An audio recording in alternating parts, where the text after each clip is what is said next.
হুগলির গোঘাট থানার অন্তর্গত মথুরা গ্রামে অবস্থিত 60 বিঘার বিশাল দিঘি দীর্ঘদিন ধরেই প্রায় 200টি পরিবারের জীবন জীবিকার অংশ।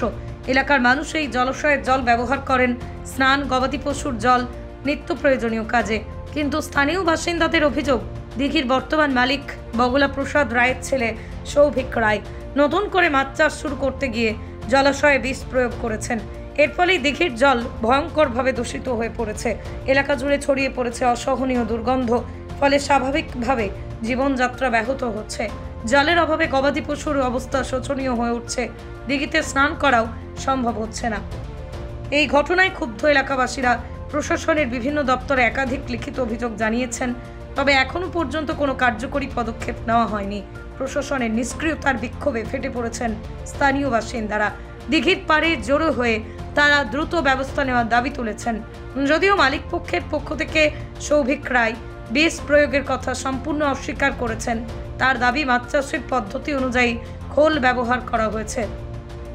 দিঘিতে আপনি নাকি মাছ চাষ করেন, সেই মাছগুলো নাকি মরে গেছে, আপনি ওষুধ দিয়ে মেরেছেন। এরপর নাকি এলাকার লোকের অভিযোগ গন্ধে অতিষ্ঠ হয়ে পড়ছে, শরীর খারাপ হয়ে যাচ্ছে। ওনারা বলছেন যে আমাদেরকে এখানে থেকে উচ্ছেদ করার জন্যই এই পরিকল্পনা করা হয়েছে, বছর বছর এই পরিকল্পনা করা হচ্ছে। কি বলবেন? মাছ চাষের একটা পদ্ধতি হচ্ছে খোল দিয়ে পুকুর পাট করা, তো সেটাই করা হয়েছে। তাছাড়া অন্য কিছু বলা হয়, যেটা মানে উল্টো পাল্টা মাছ, যেমন পুঁটি মাছ, শোল মাছ, সেগুলোই মরেছে, তাছাড়া কোনো মাছ মরেনি। এই যে গন্ধ, দুর্গন্ধ ছড়াচ্ছে, এই কি ব্যবস্থা করবেন আপনি? দুর্গন্ধ সেভাবে কিছু পাইনি, মাছ টুকটাক মরলে একটু দুর্গন্ধ ছাড়ে, যদি অতিরিক্ত দুর্গন্ধ। অন্যদিকে দিঘির এক শরিক মানসী রায় কি বললেন শোনাবো। মথুরা দিঘির 8 ভাগের 1 ভাগ মালিক আমি ও আমার 2 মেয়ে। এখানে গত 1.5 বছর আগে আমি মাছ ছেড়ে এসেছিলাম। সেই মাছ সৌভিক রায়, যে ওখানের কেউ নয়, সেই গুন্ডা মস্তান দিয়ে মাছ মেরে দিয়েছে। আমি ওখানে গিয়েছিলাম, আমাকে তাড়িয়ে দিয়েছে এবং লাশ গায়েব করার হুমকি দিচ্ছে। আমার বিনীত অনুরোধ প্রশাসনের কাছে যে আমাকে সাহায্য করা হোক। আমি সমস্ত দপ্তরে চিঠি করেছি, আমাকে সাহায্য করা হোক প্রশাসনের তরফ থেকে। এলাকাবাসীর প্রশ্ন, মানুষ ও পরিবেশের ক্ষতির কথা চিন্তা না করে কিভাবে এমন দায়িত্বজ্ঞানহীন কাজ করা হলো? প্রশাসন কেন নিশ্চুপ? স্থানীয়দের আশঙ্কা, দ্রুত ব্যবস্থা না নিলেই জল দূষণ আরো ভয়াবহ রূপ নিতে পারে। এখন দেখার প্রশাসন কবে চোখ খুলবে এবং যথাযথ ব্যবস্থা নেবে। সমস্যা, বিশাল সমস্যা, এই জলের সমস্যা। মাছগুলো এমন মরে গেছে, পোকা লিল্লির লিল্লির করছে। আমি যে বাসন ধুতে যাচ্ছি, বাসনেতে পোকা লাগছে। তারপরে এই যে যার দূর জলে ডুবছি, পাটা ডুবোচ্ছি, তার দূর ঘা হয়ে যাচ্ছে, চুলকাচ্ছি। তাহলে এইরকম বছর বছর যদি এইরকম হয়, তাহলে কি করে থাকা যাবে? এই জল আমাদের বাসন ধোয়া, এই জল আমাদের খাওয়া, এতে আমাদের কাপড় আরে সব কিছু পচালা, চান করা আরে সবই তো। কি দিয়েছে? কি দিয়েছে? বিষ দিয়েছে। কিসের, কি মারার বিষ দিয়েছে? মাছ মারা। প্রতি বছরই দেয়? হ্যাঁ, প্রত্যেক বছরই দেয়। আপনারা কিছু বলেননি? বললে আমাদের কথা শুনবেন। বলছে আমার পুকুর, আমি যা ইচ্ছা করতে পারি।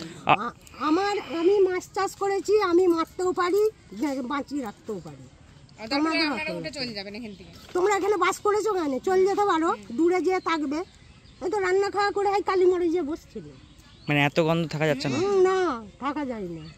এবার দিন সন্ন্যাসী হবে, সন্ন্যাসীরা কিভাবে স্নান করবে? সেই জল দিয়ে কিভাবে পুজো হবে? কিন্তু ওইখানে যে পুজোটা হবে, স্নানটা করবে কোথায়?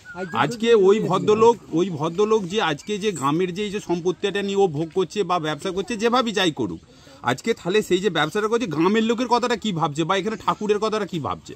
এখানে যারা পাড়ায় যারা আছে তারা তো যা হবার হচ্ছে, তার মানে ঠাকুরের সাথেও বেইমানি করছে, যে ওদিকে না স্নান করতে দেওয়া যাবে না। তার মানে এবারে দেখা যাচ্ছে কি এই দিঘিটার প্রতি ও কাউকে ব্যবহার করতে দেবে না, খালি পার্টিকুলার একমাত্র ওই খালি ব্যবহারটা করবে, তাছাড়া আর কেউ ব্যবহার করবে না। কি চাইছেন এখন? ওটা একটা বিচার চাইছি। তার মানে এটা কি হচ্ছে, আমার আজকের কথাই বলছি, সবাইকে দরখাস্ত দেওয়া আছে, সেই দরখাস্তর পরিপ্রেক্ষিতে কেউ কোনো রকম কোনো করছে না, না পঞ্চায়েত, না থানা, না এসডিও, না বিডিও, না বিএলআরও, কোনো রকম কোনো কিছু আর হচ্ছে না। হ্যাঁ, তাহলে এখানে পাশাপাশি যারা বাস করছে তারা কি উঠে চলে যাবে? তাহলে গ্রাম ছেড়ে চলে যাবে নাকি? এইভাবে তো ও যে আছে, আজকে ফাঁকের মস্তান নিয়ে এসে ও দিঘি চাষ করছে, মস্তান দিয়ে মাছ ধরছে, হ্যাঁ মস্তান দিয়ে সব কিছু করতে পারছে, কিন্তু এই যে ঠাকুরের আজকে এইটা তাহলে কি হবে, তার একটা বিচার চাই। এবং আমি এই খবরটা যারা প্রশাসন আছে তাদের কাছে খবরটাকে জানাবার জন্য একটা ইয়ে করবেন যে এই গ্রামের লোক কি করবে। কমফোর্টেবল ম্যাট্রেস মানেই আরআরকে ম্যাট্রেস। ওয়ারেন্টি নয়, গ্যারেন্টি দেয় আরআরকে ম্যাট্রেস। কোতুলপুরে সর্বপ্রথম এমআরআই পরিষেবা যুক্ত 110 বেডের মাল্টি স্পেশালিটি হসপিটাল হলো মেডিকেয়ার জেনারেল হসপিটাল। স্বাস্থ্যসাথী মান্যতাপ্রাপ্ত এই হসপিটালে রয়েছে AC, non AC cabin, modern OT, ICCU, NICU, micro surgery, dialysis বিভাগ, ব্রেন ও spine surgery, cancer surgery, lift সহ নানান পরিষেবা। এছাড়াও রয়েছে সিটি স্ক্যান পরিষেবা যুক্ত নিজস্ব ডায়াগনস্টিক সেন্টার, ডক্টর চেম্বার্স, ওষুধের দোকান সহ 24 ঘন্টা অ্যাম্বুলেন্স পরিষেবা। 24 ঘন্টা অ্যাক্সিডেন্ট এমার্জেন্সি, রোগীর সুচিকিৎসা, সুপরিষেবা এবং সুস্বাস্থ্যই হলো আমাদের মূল লক্ষ্য। ঠিকানা সরিষাদিঘি, কোতুলপুর, বাঁকুড়া।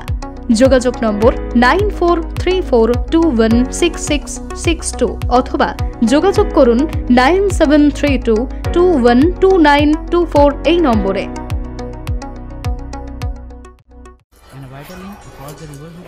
কি গো, আমার নেকলেসটা কেনার ব্যাপারে কিছু ভাবলে? কোথা থেকে কিনবে? সমস্যা হলো কে যে কেমন জিনিস দেয়। এই সর্বকালের প্রথম আলমগিনি প্যালেসের সোনার গহনা, দামও মজুরি সাধারণ জুয়েলার্সের মতোই। প্রচুর চোখ ধাঁধানো নিত্য নতুন এক্সক্লুসিভ গহনার ডিজাইন, যা আপনাদের মন কাড়ার মতো। বাহু, অন্নপ্রাশন অথবা যে কোনো অনুষ্ঠানে আপনার পছন্দ মতো গহনা অর্ডার নেওয়া হয়। যখন দাম ও মজুরি সাধারণ জুয়েলার্সের মতোই, নিত্য নতুন ডিজাইন ও প্রতিটি গয়না গ্যারান্টি যুক্ত পাওয়া যাচ্ছে, তাহলে আজই চলো শোরুমে আলমগিনি প্যালেসে।